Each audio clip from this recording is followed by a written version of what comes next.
ইরানের হামলার মাত্রা ক্রমশ বাড়ছে। ইসরায়েলের পাল্টা হামলা হিসেবে এসব হামলা করছে দেশটি। শনিবার রাতে Haifa, Tel Aviv, Baat yam, Jerusalem সহ ইসরায়েলের প্রায় সব গুরুত্বপূর্ণ শহরে আঘাত হানে ইরানের ক্ষেপণাস্ত্র। এসব হামলায় বিভিন্ন স্থানে 8 জন নিহত এবং 2 শতাধিক আহত হয়েছেন। ইসরায়েলিদের জন্য আরেকটি উদ্বেগের খবর হলো, হামলার পর নিখোঁজ হয়েছেন কয়েক ডজন মানুষ। ইসরায়েলের বাত ইয়ামে ক্ষেপণাস্ত্র হামলার পর কয়েক ডজন মানুষ নিখোঁজ রয়েছেন বলে প্রতিবেদন প্রকাশ করেছে ইসরায়েলি সংবাদ মাধ্যম ইওনেট। হোম ফ্রন্ট কমান্ডের অনুমান, তেল আবিবের ঠিক দক্ষিণে বাত ইয়ামে হামলার স্থানে 35 জন নিখোঁজ রয়েছেন। এদিকে হামলার আতঙ্কে আছে যুক্তরাষ্ট্রও। ইতোমধ্যে ইরাকে থাকা যুক্তরাষ্ট্রের ঘাঁটিগুলো থেকে সৈন্যদের নিরাপদে সরিয়ে নিয়েছে। হামলার আশঙ্কায় হুঙ্কার দিয়েছেন যুক্তরাষ্ট্রের প্রেসিডেন্ট ডোনাল্ড ট্রাম্প। হুঙ্কার দিয়ে ট্রাম্প বলেন, ইরান যুক্তরাষ্ট্রকে আক্রমণ করলে মার্কিন সামরিক বাহিনী এমন প্রতিশোধ নেবে যা আগে কখনো দেখা যায়নি। নিজের মালিকানাধীন সামাজিক যোগাযোগ মাধ্যম ট্রুথ সোশ্যালে প্রেসিডেন্ট ডোনাল্ড ট্রাম্প বলেছেন, ইরানে সাম্প্রতিক হামলার সঙ্গে যুক্তরাষ্ট্রের কোনো সম্পৃক্ততা নেই। তবে তিনি সতর্ক করেছেন, যদি ইরান যুক্তরাষ্ট্রকে কোনোভাবে আক্রমণ করে তাহলে মার্কিন সেনাবাহিনী এমন শক্তি ও মাত্রায় প্রতিশোধ নেবে যা আগে কখনো দেখা যায়নি। সেখানে তিনি আরও বলেন, তবে চাইলেই আমরা ইরান ও ইসরায়েলের মধ্যে সহজেই একটি চুক্তি করাতে পারি এবং এই রক্তক্ষয়ী সংঘাতের অবসান ঘটাতে পারি। এই পরিস্থিতিতে ইরান পরমাণু অস্ত্র তৈরি জোরদার করতে পারে বলে মনে করছেন বিশ্লেষকরা। এখন প্রশ্ন উঠছে, তবে কি ইসরায়েলি পরমাণু অস্ত্রের জগতে ঠেলে দিল ইরানকে? এই প্রশ্নের উত্তর দিতে গিয়ে বিশ্লেষকরা বলেছেন, ইতিহাসবিদরা 2025 সালের 13 জুন দিনটিকে বিশেষভাবে চিহ্নিত করে রাখতে পারেন। এদিন বিশ্ব এমন এক সীমা অতিক্রম করেছে যা থেকে তারা সহজে পিছিয়ে আসতে পারবে না। ইসরায়েল 13 জুন ভোরে ইরানের বিরুদ্ধে ব্যাপক সামরিক অভিযান শুরু করে আন্তর্জাতিক সম্প্রদায়কে স্তব্ধ করে দিয়েছে এবং বিশ্ববাজারকে অস্থির করে তুলেছে। এতে রাজধানী তেহরান ও উত্তর পশ্চিমাঞ্চলীয় কেন্দ্র তাবরিজ সহ কমপক্ষে 12টি প্রদেশে হামলা চালানো হয়। ইসরায়েলি সরকার আনুষ্ঠানিকভাবে অভিযানের নাম অপারেশন রাইজিং লায়ন দিয়ে হামলার দায় স্বীকার করে। ইরানি কর্মকর্তারা এটিকে দেশটির দশকব্যাপী ছায়া সংঘাতের মধ্যে সবচেয়ে সরাসরি যুদ্ধের ঘটনা বলে বিবৃতি দিয়েছেন। ইসরায়েলি প্রধানমন্ত্রী বেনিয়ামিন নেতানিয়াহু দুটি উদ্দেশ্য তুলে ধরতে চেয়েছেন বলে মনে হচ্ছে। প্রথমত, ইসরায়েলি কর্মকর্তারা আশঙ্কা করছেন ইরান পারমাণবিক অস্ত্র তৈরির প্রযুক্তিগত সক্ষমতার কাছাকাছি পৌঁছে যাচ্ছে।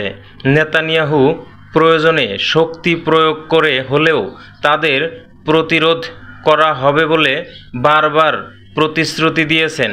দ্বিতীয়ত, ইসরায়েল আশা করছে নাটকীয় উত্তেজনা তেহরানের ওপর যুক্তরাষ্ট্র ও ইসরায়েলি স্বার্থের জন্য আরও সুবিধাজনক একটি নতুন পারমাণবিক চুক্তি গ্রহণে চাপ তৈরি করবে, যার মধ্যে রয়েছে দেশটির সমৃদ্ধ ইউরেনিয়াম মজুদ অপসারণ। ঠিক যেমন নেতানিয়াহু সামরিক শক্তির মাধ্যমে হামাসকে ধ্বংস করতে ব্যর্থ হয়েছেন। উভয় লক্ষ্যই শেষ পর্যন্ত কেবল একটি বৃহত্তর আঞ্চলিক যুদ্ধ স্থায়ী করতে পারে। ইরান ও ইসরায়েলের মধ্যে সর্বাত্মক যুদ্ধের আশঙ্কা দীর্ঘদিন ধরেই ক্ষীণ ছিল। গত শুক্রবারের ঘটনাগুলো বিপজ্জনকভাবে ভিন্ন বলে মনে হচ্ছে। আক্রমণের মাত্রা, সাহস ও প্রভাব এবং প্রায় নিশ্চিতভাবেই ইরানের প্রতিক্রিয়া একটি আঞ্চলিক সংঘাতের আশঙ্কা তৈরি করে, যা তার যুগ যুগ ধরে নির্দিষ্ট সীমানা ছাড়িয়ে অনেক দূরে ছড়িয়ে পড়ছে। 2011 সালের আরব বসন্তের পর থেকে সৌদি ইরানের মধ্যে একটি শীতল যুদ্ধ শুরু হয়, কারণ প্রতিটি দেশ তাদের প্রভাব বিস্তারের চেষ্টা করছে। 2023 সালের মার্চ মাসে চীনা মধ্যস্থতায় সেই প্রতিদ্বন্দ্বিতা থেমে যায়, কিন্তু 2023 সালের অক্টোবর থেকে ইসরায়েল ও ইরানের মধ্যে সম্মুখ ও গোপন উভয় উপায়েই যুদ্ধের সূচনা ঘটে। এটি এমন একটি সংঘাত যা এখন আগামী বছরগুলোতে মধ্যপ্রাচ্যের গতিপথ নির্ধারণের হুমকি তৈরি করেছে। এই সংঘাত এখন আরও তীব্র হবে কিনা তা মূলত একজন ব্যক্তির ওপর নির্ভর করে। তিনি হলেন আয়াতুল্লাহ আলী খামেনি। ইরানের সর্বোচ্চ নেতা যদি ইসলামী প্রজাতন্ত্রের অস্তিত্বকে মৌলিকভাবে হুমকির মুখে দেখেন, তাহলে তেহরানের প্রতিক্রিয়া ইসরায়েলি ভূখণ্ডের বাইরেও বিস্তৃত হতে পারে। তেল আবিবের গোয়েন্দা বাহিনীর মূল্যায়নে দাবি করা হয়েছে, ইরান কয়েক সপ্তাহের মধ্যে পারমাণবিক অস্ত্র তৈরির প্রয়োজনীয় উপাদানগুলো উৎপাদনের পথে। মার্কিন প্রশাসন সীমিত আকারে ইসরায়েলি হামলার পক্ষে নীরব অনুমোদন দিয়েছে বলে জানা গেছে। ওয়াশিংটন বিশ্বাস করে এ ধরনের হামলা একটি বার্তা পাঠাতে পারে যে ইরান শক্তিশালী অবস্থান থেকে আলোচনা করছে না, ঠিক যেমন ট্রাম্প রাশিয়ার সঙ্গে ইউক্রেনের অবস্থান তৈরি করেছেন। যদিও আন্তর্জাতিক সম্প্রদায়ের অনেকে এ দাবির বিরোধিতা করেছিলেন, তবুও এটি ইসরায়েলের সামরিক পদক্ষেপ নেওয়ার সিদ্ধান্তকে প্রভাবিত করেছিল। একই সময়ে ইরান ও যুক্তরাষ্ট্রের মধ্যে পরোক্ষ আলোচনা চলছিল, যার কেন্দ্রবিন্দু ছিল ইরানের ইউরেনিয়াম সমৃদ্ধকরণ সীমিত করা এবং একটি সংশোধিত পারমাণবিক চুক্তির মাধ্যমে উত্তেজনা কমানো। মার্কিন প্রেসিডেন্ট ডোনাল্ড ট্রাম্প প্রকাশ্যে এই কূটনৈতিক প্রচেষ্টা সমর্থন করেছিলেন।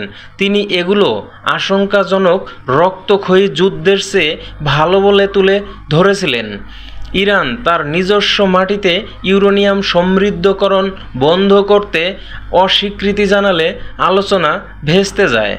মার্কিন প্রশাসন আনুষ্ঠানিকভাবে সামরিক উত্তেজনা বাড়ানোর বিরোধিতা করলেও সীমিত আকারে ইসরায়েলি হামলার পক্ষে নীরব অনুমোদন দিয়েছে বলে জানা গেছে।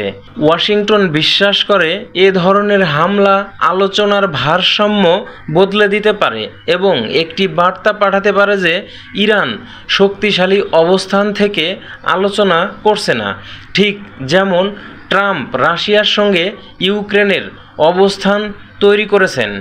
ইসরায়েলের হামলা ইরানের পারমাণবিক আকাঙ্ক্ষা বিলম্বিত করতে সফল হয়েছিল কিনা, নাকি তেহরানকে তা ত্বরান্বিত করতে প্ররোচিত করেছিল, তা এখনও অনিশ্চিত।